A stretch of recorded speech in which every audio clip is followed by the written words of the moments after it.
আসসালামু আলাইকুম প্রিয় দর্শক, আশা করছি সকলেই ভালো আছেন। প্রিয় দর্শক, গতকাল একটি কাণ্ড ঘটে গিয়েছে যা সারা বিশ্ব এবং দেশকে নাড়া দিয়েছেন। প্রিয় দর্শক, সরকার কতটা দুর্বল হলে এ কাজটি করে, কারণ সময় এসেছে হয়তো সরকার পতনের, কারণ সরকার হয়তো নিজেও বুঝতে পেরেছেন তিনি আর ক্ষমতায় থাকতে পারবেন না, তাই তিনি নিজে হয়তো তার গদি ছেড়ে যেতে হবে।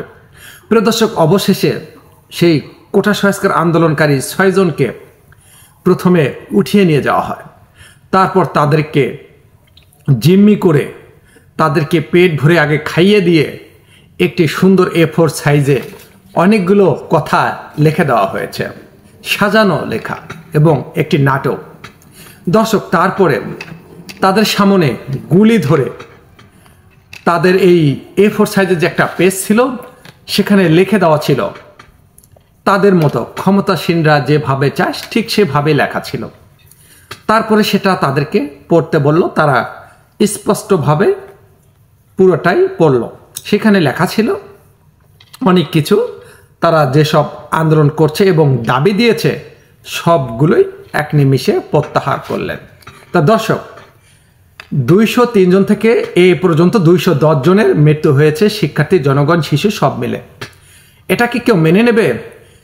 দেশের স্বাধীনতা, ভাবমূর্তি, সবার বাক স্বাধীনতা রয়েছে, গণতান্ত্রিক অধিকার রয়েছে।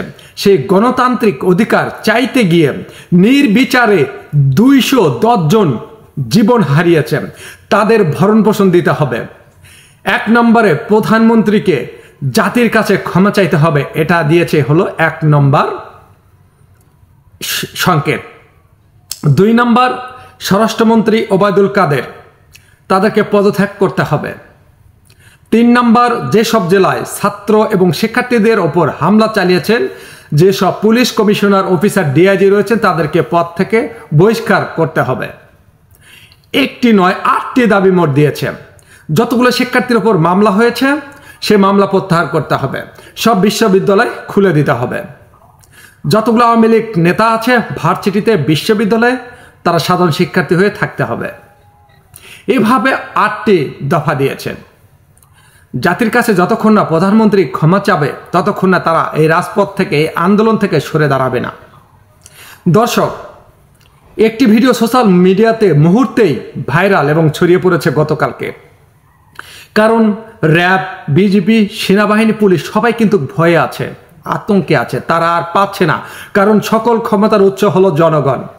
আর এই জনগণের সাথে পুলিশ, বিজিবি, র্যাব যত বড় বাহিনী দেন না কেন আপনি পারবে না, কারণ সবচাইতে ক্ষমতার উৎস হলো জনগণ। যখন গতকাল যখন তারা পড়ছিল লেখাগুলো, তখন তাদের মুখ দেখে বোঝা যাচ্ছিল তাদেরকে জিম্মি করা হয়েছে। তাদের যে সহপাঠী ছিল, সমন্বয়কারী, তারা কিন্তু রাতে ফেসবুকে, ইউটিউবে, সোশ্যাল মিডিয়াতে তারা লাইভে এসেছিল এবং তারা সব কিছু বর্ণনা করেছেন যে তাদেরকে জিম্মি করে কাজটি করা হয়েছে। তারা কঠোর থেকে কঠোর আন্দোলনের ঘোষণা দিয়েছেন এবং কর্মসূচি আরও কঠোর থেকে কঠোর ঘোষণা করেছেন। যতক্ষণ না তাদের দাবি মেনে নেবেন ততক্ষণ না তারা রাজপথ ছাড়বে না। প্রিয় দর্শক, তারা যে 8টি দফা সরকারকে দিয়েছেন, আমরা তা করেছি, দেখেছি, মেনে নেওয়ার মতো। সরকার যদি মেনে নেয় তাহলে কোনো কিছুই হবে না, আর সরকার যদি মেনে না নেয়, জানি না এই আন্দোলনটা আরো কতটুকু গড়াবে, আরো কত দূর যাবে। এখন বোঝা যাচ্ছে বিভিন্ন জেলায় থেকে পুলিশ বদলি করছে, এক জায়গার পুলিশ অন্য জায়গায় দিচ্ছে, অন্য জায়গার পুলিশ অন্য জায়গায় দিচ্ছে, কারণ আন্দোলনের সময় অনেক নাশকতা হয়েছে মিছিলে, অনেক দুর্বৃত্তরা ছিল, অনেক পুলিশ ছিল, অনেকেই বাধা দিয়েছে, ছাত্রলীগেরাও ছিল, বিএনপি, জামায়াত, শিবির সবাই নাকি ছিল এ মিছিলে। গণহারে গ্রেপ্তার করা হচ্ছে শিক্ষার্থীদের। এ পর্যন্ত 3,500-এরও বেশি শিক্ষার্থী মিলে আরও বিএনপি, জামায়াতকে গ্রেপ্তার করা হয়েছে। পরশুদিন 17 বছরের এক ছেলেকে রিমান্ড দেওয়া হয়েছে। ভিপি নূরকে যখন গ্রেপ্তার করা হয় দরজা ভেঙে, যখন তাকে কারাগারে নেওয়া হয় 5 দিনের রিমান্ড দেওয়া হয়। ভিপি নূর যখন আদালতে আসছিল পুলিশের কাঁধে ভর করে, তখন তিনি বলেছিলেন যে আমাকে এমন পিটুনি দেওয়া হয়েছে যা বর্ণনা করার মতো নয়। যেমনটি ফুটবল খেলায় তার চাইতে বেশি খেলায় খেলিয়েছে আমাকে কারাগারে। দর্শক, তার সারা শরীরে দাগ এবং জখম এসব বিষয় তুলে ধরেছিল তার স্ত্রী। প্রিয় দর্শক, এখন পর্যন্ত শিক্ষার্থীরা আরো উত্তপ্ত ঢাকা বিশ্ববিদ্যালয় থেকে সারা বাংলাদেশে গর্জে উঠেছে তারা। কারণ গতকাল যে ঘটনাটি ঘটেছে একটি নিন্দনীয়, মেনে নেওয়ার মতো না। ডিবি অফিসে তাদেরকে নিয়ে জিম্মি করে পিস্তল তাক করে তাদের লেখা A4 সাইজের কতগুলো কথা সে প্রত্যাহার করে নিতে হবে। এটা হাস্যকরের মতো, মানে হাসিও পাচ্ছে, দুঃখ লাগতেছে। এতে বোঝা যাচ্ছে যে সরকার অনেকটা ভয়ে আছে। দর্শক, একজন দেশের প্রধানমন্ত্রী, একজন দেশের সরকার, তার একটি কথায় পুরো দেশ তছনছ হয়ে যেতে পারে, তার একটি কথায় পুরো দেশ শান্তি নেমে আসতে পারে। দেশটা কিভাবে চালাতে হবে তিনি কিন্তু জানেন। তার কিছু চেলাপেলা রয়েছে, কিছু নেতাকর্মী রয়েছে, তারা কিন্তু জোরপূর্বক কিছু ক্ষমতা ব্যবহার করে দেশে অশান্তি, বিশৃঙ্খলা শুরু করে। প্রধানমন্ত্রীর কাছে অনুরোধ, রিকোয়েস্ট, শিক্ষার্থীরা যেগুলো দাবি দিয়েছে আপনি যেগুলো মেনে নেওয়ার মতো আপনি মেনে নেন, দেশটাকে শান্তিতে রাখেন। অনেক মানুষ জীবন দিয়েছে, অনেক মানুষ রক্ত দিয়ে দেশ স্বাধীন করেছেন। তাই আপনি তো বোঝেন দেশে যাতে আর কেউ না মরে, আর কেউ যাতে সন্তান না হারায়। তাই আপনি আপনার যে দল আছে, যে মন্ত্রী আছে, তাদেরকে নিয়ে বসেন। যারা ভালো মানের, ভালো বোঝে, তাদেরকে নিয়ে আপনি বৈঠক করেন। যেগুলো মেনে নেওয়ার মতো মেনে নেন, নিয়ে দেশটাতে শান্তি দেন একটু। কারণ 210 জনের প্রাণ অলরেডি চলে গিয়েছে। অনেকে আছে যার পরিবার নির্ভর করে সেই ছেলেটির ওপর, হয়তো সে পরিবারে এখন সেই ছেলেটি নেই। কিভাবে চলবে সে পরিবারটা? আপনি তো দেশের প্রেসিডেন্ট, আপনি একটু ছাড় দিলেই তো হয়ে যায়। কারণ জনগণের টাকায়, ট্যাক্সের টাকায় সরকারি ঊর্ধ্বতন কর্মকর্তা থেকে সবাই তো চলতেছে। আপনি তো আপনার পকেট থেকে টাকা দিচ্ছেন না।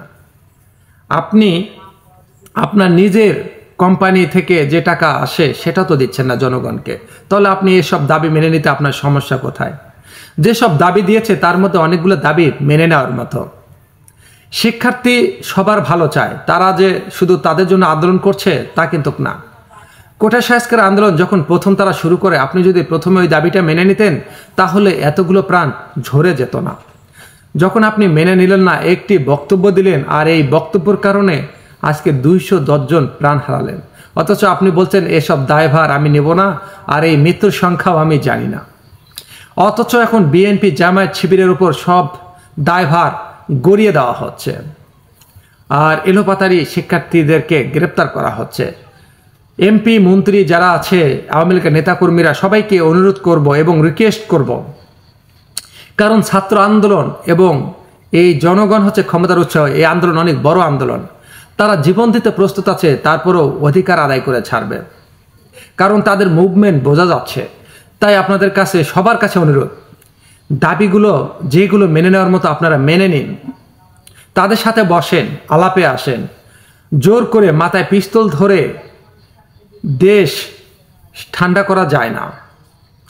তাদেরকে আপোষে বসতে হবে, তাদেরকে নিয়ে বোঝাতে হবে।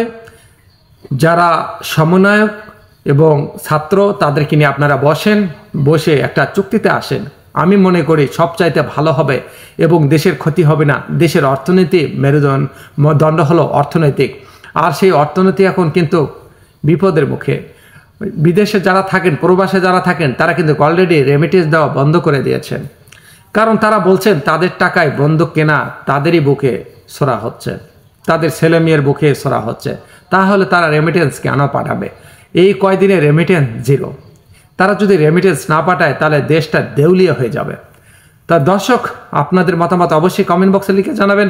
আবারও দেখা হবে নতুন কোনো ভিডিওতে। ভালো থাকবেন। আল্লাহ হাফেজ।